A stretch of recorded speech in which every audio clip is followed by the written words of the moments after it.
Dear students, ஒரு important update medical selection கமிட்டில இருந்து notification மூலமா நம்மளுக்கு ரிலீஸ் பண்ணிருக்காங்க. இதுல வந்து பாத்தீங்கன்னா நம்மளுக்கு டிப்ளமோ நர்சிங் உடைய ஸ்டூடெண்ட்ஸ் உடைய அப்ளிகேஷன் டேட் வந்து நம்மளுக்கு எக்ஸ்டெண்ட் பண்ணிருக்காங்க. சோ அப்ளிகேஷன் உடைய டேட் எப்போ வரைக்கும் எக்ஸ்டெண்ட் பண்ணிருக்காங்க அப்படின்னா ஆகஸ்ட் 19th வரைக்கும் நம்மளுக்கு எக்ஸ்டெண்ட் பண்ணிருக்காங்க. அபார்ட் ஃப்ரம் வேற என்ன நோட்டிபிகேஷன் நம்மளுக்கு ரிலீஸ் பண்ணிருக்காங்க அப்படின்னு பாத்தீங்கன்னா பிஜி கோர்சஸ் உடைய அப்ளிகேஷன் ப்ராஸ்பெக்டாஸும் அண்ட் அப்ளிகேஷன் லிங்க்குமே நம்மளுக்கு என்ன பண்ணிருக்காங்க அப்படின்னா ரிலீஸ் பண்ணிருக்காங்க.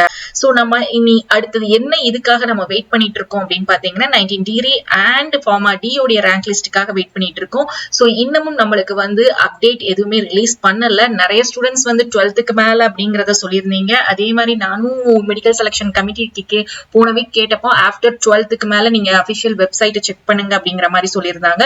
பட் நம்மளுக்கு இன்னமும் அபிஷியல் வெப்சைட்ல வந்து இந்த எரர் தான் இருக்கே தவிர நம்மளுக்கு ரேங்க் லிஸ்ட் எப்போ அப்படிங்கிற கரெக்டான ஒரு இன்ஃபர்மேஷன் வந்து நம்மளுக்கு இன்னும் கிடைக்கல.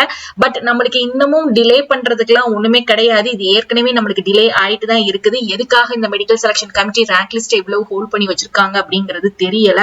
பட் இன்னைக்கு நான் ட்ரை பண்ணதுக்கு கால் வந்து போகல, எல்லாமே நாட் ரீச்சபிள் அல்லது துண்டிக்கப்பட்டுள்ளது அந்த மாதிரி தான் நம்மளுக்கு வந்து கால் பண்ணும்போது கிடைக்கக்கூடிய ஒரு அப்டேட்டா இருக்குது. சோ மை டியர் ஸ்டூடெண்ட்ஸ், என்ன சொல்லணும் அப்படின்னு பாத்தீங்கன்னா ஸ்டே டியூன் தான் நான் சொல்லுவேன். சோ எப்பனாலும் நம்மளுக்கு ரிலீஸ் பண்ணலாம். ஒன்ஸ் அப்டேட் வந்தோடனே நம்மளோட சேனல்ல வந்து அதை பத்தின rank list analyse, cut off எவ்வளவு வேணும், கவுன்சிலிங் எப்படி அட்டென்ட் பண்ணணும் அப்படிங்கிற கைடன்ஸ் கொடுப்போம். அண்ட் நிறைய ஸ்டூடெண்ட்ஸ் டிப்ளமோ நர்சிங் உடைய ரேங்க் லிஸ்ட் எப்போ ரிலீஸ் ஆகும்னு கேக்குறீங்க. சோ டிப்ளமோ நர்சிங்க்கு நம்மளுக்கு லாஸ்ட் டேட் எப்போ சொல்லிருக்காங்க அப்படின்னா இப்ப டேட் எக்ஸ்டெண்ட் பண்ணதுனால ஆகஸ்ட் 19th வரைக்கும் உங்களுடைய அப்ளிகேஷன் வந்து க்ளோஸ் ஆக போகுது. சோ நம்மளுக்கு மைட் பி ஆகஸ்ட் எண்ட்ல இருக்கலாம், அப்படி இல்லைன்னா செப்டம்பர் ஃபர்ஸ்ட் வீக் உங்களுக்கு ரேங்க் லிஸ்ட் வந்து ரிலீஸ் பண்ணுவாங்க.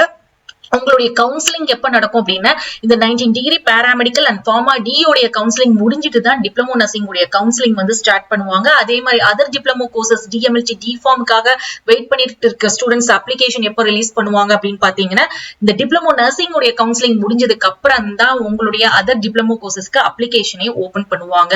சோ மை டியர் ஸ்டூடெண்ட்ஸ், நம்ம எல்லாருமே வெயிட் பண்ணிட்டு இருக்கிற இந்த paramedical 19 degree courses and pharma D உடைய ரேங்க் லிஸ்ட் அப்படிங்கிறது கண்டிப்பா நம்மளுக்கு 19th ஆகஸ்ட் 19th ஒண்ணு நம்மளுக்கு ரிலீஸ் பண்ணணும். அப்படி இல்ல அப்படின்னா ஆஃப்டர் ஆகஸ்ட் 19th மேல ரிலீஸ் பண்ணுவாங்க. இந்த ரெண்டு ஆப்ஷன் தான் இப்ப நம்ம கையில இருக்குது. இந்த ரெண்டு ஆப்ஷனை தான் நம்மளால ப்ரெடிக்ட் பண்ண முடியுது.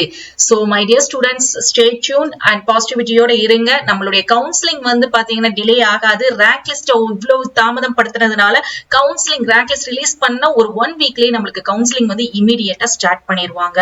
ஹோப் உங்களுக்கு இந்த கண்டென்ட் யூஸ்ஃபுல்லா இருந்தா லைக் பண்ணுங்க. நம்மளுடைய அப்டேட்ஸ் தெரிஞ்சுக்கிறதுக்காக வாட்ஸ்அப் அண்ட் டெலிகிராம் சேனல்ல ஜாயின் பண்ணிக்கோங்க. தேங்க்ஸ் ஃபார் வாட்சிங்.